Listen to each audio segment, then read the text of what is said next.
How to make a trade on the SynFutures V2 testnet. The first step to making a trade on the SynFutures V2 testnet is by connecting your wallet.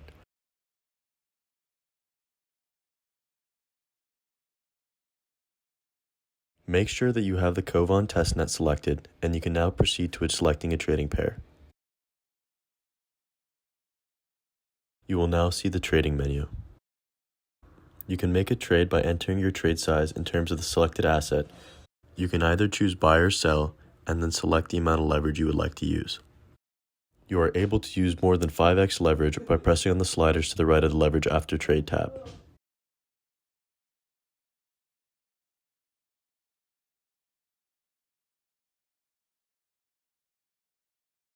After your trade has executed, you should see your newly opened position by scrolling down.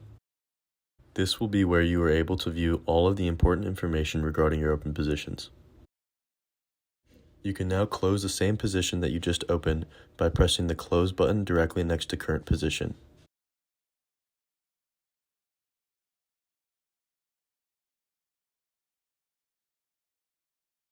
Once this new trade has been executed, you will now be able to scroll down and view your positions. You should now see that that position has disappeared under the Positions tab below. You have successfully just made your first trade on the SynFutures V2 testnet.